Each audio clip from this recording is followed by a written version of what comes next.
Hello student, last series में अपन ने physics के बारे में बात किया था। अब मैं जो सीरीज़ लेकर आई हूँ, chemistry most important topic for class 10th के लिए लेकर आई हूँ। पहला जो चैप्टर है मेरा non metal and non metal है। मेटल एंड नॉन मेटल में अपन को फर्स्टली क्या स्टडी करना है, पहले फिजिकल प्रॉपर्टीज़ तो अपन को जनरली पता होता है, पर एक्सेप्शंस आप देखते हुए चले क्या एक्सेप्शंस क्या क्या चीज़ें। फिर मेटल की कुछ रिएक्शंस दे रखी है एनसीईआरटी में, तो थोड़ा सा रीड कर ले। उसमें आप एम्फोटेरिक ऑक्साइड्स के एग्जांपल देख लें, क्योंकि एम्फोटेरिक ऑक्साइड डायरेक्टली आपसे मल्टीपल चॉइस क्वेश्चन में पूछ लिया जाता है कि which one of the amphoteric oxide. ये वाला एफी की जो रिएक्शन है, एफी की जब ऑक्साइड के साथ बनाते हैं तो जनरली अपन ये गलती कर देते हैं, तो इस वाले पॉइंट को भी आप देख के चलें। नेक्स्ट जो होता है एक्वारीजिया। एक्वारीजिया का कंपोजिशन देखते हुए चले कि किस रेशियो में आता है, ये भी आपसे मल्टीपल चॉइस क्वेश्चन में पूछ लिया जाएगा। नेक्स्ट टॉपिक आयनिक कंपाउंड्स क्या होता है, आयनिक कंपाउंड्स की प्रॉपर्टी। नेक्स्ट टॉपिक की बात करते हैं आयनिक कंपाउंड्स। आयनिक कंपाउंड्स के अंदर क्या होता है, इलेक्ट्रोस्टैटिक फोर्स होता है। ये सब चीज़ें आप छोटी छोटी पॉइंट्स को देखिए कि इसमें स्ट्रॉन्ग फोर्स ऑफ अट्रैक्शन होता है, मेल्टिंग पॉइंट बॉइलिंग पॉइंट इसका हाई होता है, तो ये टॉपिक देखिए। Next most important metallurgy, extraction of metal. Metal का एक्सट्रैक्शन कैसे होता है। एक और का एनसीईआरटी में नाम दे रखा है सिनेबर, HGS का ये और है, इसको याद करते हुए चले। एक तो ये HGS का और एम्फोटेरिक ऑक्साइड, एक्वारीजिया और ये, इन चारों में से एक क्वेश्चन आपको पेपर में ज़रूर देखने को मिलेगा। नेक्स्ट जो होता है, हम मेटलर्जी का एक्सट्रैक्शन करते हैं तो 3 तरह के टाइप्स के मेटल मिलते हैं। तो हाई रिएक्टिव मेटल्स को अलग कर देते हैं, मॉडरेट रिएक्टिव मेटल अलग हो जाते हैं, लो रिएक्टिव अलग हो जाते हैं। हाई रिएक्टिव जो होता है उनकी बाद में बात कर लेंगे, पहले लो की बात करते हैं। लो जो होता है सेल्फ रिडक्शन से हो जाता है, ये ऑक्साइड की फॉर्मेशन करके। मॉडरेट रिएक्टिव जो होते हैं, दो प्रोसेस, कैल्सिनेशन और रोस्टिंग। ये कैल्सिनेशन और रोस्टिंग में डिफरेंसेस जरूर पढ़ के जाना। जनरली पेपर में आप जो ये 5 नंबर का जब क्वेश्चन आता है मेटल एंड नॉन मेटल का, आपका 5 नंबर का आपको क्वेश्चन देखने को मिलेगा। इसमें मेटलर्जी के कुछ ऐसे दे देंगे, पूरा पैराग्राफ टाइप में दे देंगे, फिर उसको समझे। जब भी पैराग्राफ आपको दे दिया जाता है तो आप अंडरलाइन कर करके एक एक पॉइंट्स को अच्छे से रीड करें, देखिए उसके अंदर क्या बोला जाता है, और एक एक पॉइंट्स को आप अंडरलाइन करें और उसको लिखें कि ये दे रखा है तो ये एक्स दे रखा है तो एक्स का क्या है। तो इस तरह से आप सिंप्लीफिकेशन कर सकते हैं उस क्वेश्चन का, ठीक है। नेक्स्ट मोस्ट इम्पॉर्टेंट जो है थर्माइट रिएक्शन। क्या है थर्माइट रिएक्शन, आपके एनसीईआरटी में बहुत अच्छे से दे रखी है। रिएक्शन क्या है, इसके यूजेस, ये जो हमारा जो रेलवे वगैरह जो बनती है वहाँ पे ये रिएक्शन होती है। इलेक्ट्रोलाइटिक रिफाइनिंग भी आपके दे रखी है, इसको भी अच्छे से रीड करें। एनसीईआरटी में जो डायग्राम दे रखा है उसको पढ़ के ज़रूर जाना। एनोड मड क्या होता है वो देख के जाना। लास्ट जो फाइनल टॉपिक आता है अपना गैल्वेनाइजेशन। गैल्वेनाइजेशन क्या होती है, जो कोरोजन वगैरह जो हो जाता है उसको रिमूव करने के लिए हम गैल्वेनाइजेशन होता है, जिंक की कोटिंग कर देते हैं। जनरली ये टर्म एक बार आ जाती है, डेफिनेशन 1 नंबर के क्वेश्चन में पूछ लेते थे तो ध्यान नहीं आता है, तो एक बार रीड करते हुए चले। छोटी छोटी डेफिनेशन आपके बहुत ज़्यादा काम आएगी, 1 या 2 नंबर के क्वेश्चन आपको देखने को मिल जाते हैं। छूटते हैं तो अच्छा नहीं लगता, एक एक नंबर भी इंपॉर्टेंट रहता है बोर्ड में। तो करें लास्ट में एनोडाइजिंग, एक येलो कलर के बॉक्स में आपको दे रखा है। एनोडाइजिंग क्या होता है, अपना जो एल्यूमिनियम की ऑक्साइड की लेयर का फॉर्मेशन हो जाता है, तो एनोडाइजिंग। तो मोस्ट इंपॉर्टेंट चीज़ें आप एम्फोटेरिक ऑक्साइड, एफी वाला और सिनेबर का, और एक्वारीजिया और अपना थर्माइट रिएक्शन और कैल्सिनेशन रोस्टिंग में डिफरेंसेस पढ़ते हुए चले।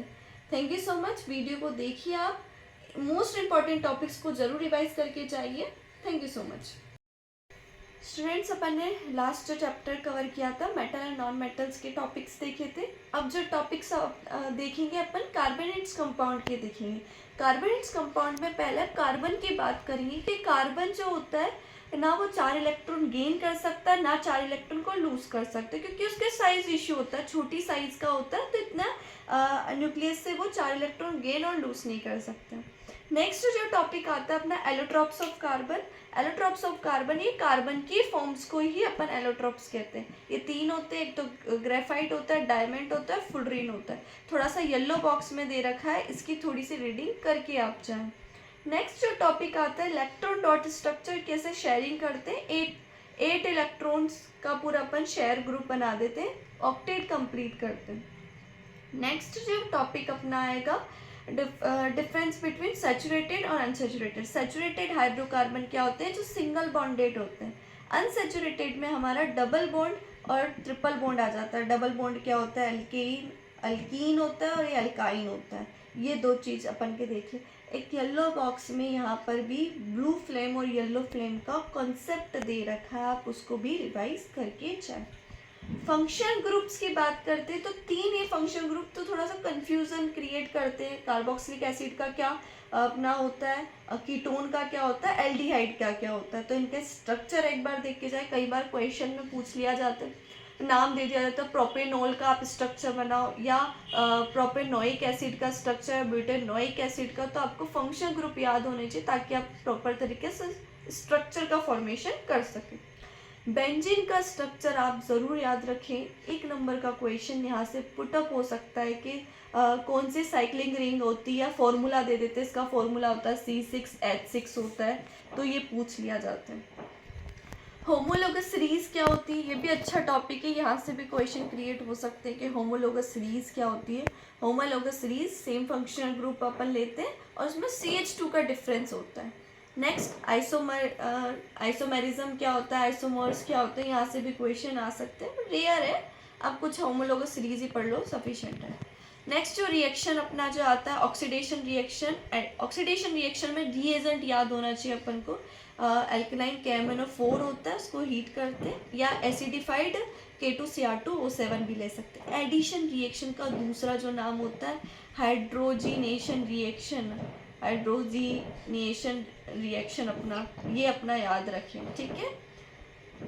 नेक्स्ट जो अपना जो टॉपिक दे रखा है इथेनॉल और इथेनोइक एसिड। एडिशन रिएक्शन अपन यही होता है सैचुरेटेड और अनसैचुरेटेड। अनसैचुरेटेड हाइड्रोकार्बन को सैचुरेटेड में कन्वर्ट करना पड़ता है। हाइड्रोजनेशन नाम क्यों दिया, हाइड्रोजन का एडिशन हो रहा है इसलिए। नेक्स्ट जो टॉपिक आता है इथेनॉल और इथेनोइक एसिड। इथेनॉल और इथेनोइक एसिड की अच्छे से आपका फिजिकल प्रॉपर्टी और केमिकल प्रॉपर्टीज़ के ऊपर क्वेश्चन आ सकता है, ये दोनों आपका दे रखा है। लास्ट के जो मैं 3 टॉपिक की बात करूँगी, मोस्ट से भी मोस्ट ज़्यादा इंपॉर्टेंट रहेंगे अपने लिए। एस्टेरिफिकेशन और सेपोनिफिकेशन तो लास्ट में आप पढ़ के ही जाना है। एस्टेरिफिकेशन से आपका पैराग्राफ पूछ सकता है कि कोई एक कार्बोक्सिलिक ग्रुप था, उसके साथ किसी की रिएक्शन करवाई तो परफ्यूम जैसी स्मेल आई, तो एस्टेरिफिकेशन और रिएक्शन परफ्यूम से आप समझ जाए, और उसका रिवर्स कर देंगे तो क्या कंपाउंड बनेगा। रिवर्स करने पे जो रिएक्शन होती है उसको सेपोनिफिकेशन रिएक्शन होती है। आपको वापस से जो एस्टेरिफिकेशन में जो प्रोडक्ट यूज हुआ था वो आपको मिल सकता है। Next shop and detergent. Shop के किस सॉल्ट से मिलके बना होता है, डिटर्जेंट किस अपना सॉल्ट वगैरह इसमें इन्वॉल्व रहते हैं, ये भी आप याद करके ही जाएं। और लास्ट में क्लीजिंग इफेक्ट दे रखा मिसल्स का। तो लास्ट के जो इथेनॉल इथेनोइक की property, esterification, saponification, soap and detergent में डिफरेंस और इसमें क्या सॉल्ट होता है, और क्लीजिंग इफेक्ट, ये आप लास्ट में ये जो मैंने लास्ट में टॉपिक्स बोले इनको अच्छे से रिवाइज करें। बेस्ट ऑफ लक, अच्छे से स्टडी करें। Thank you so much, like the video.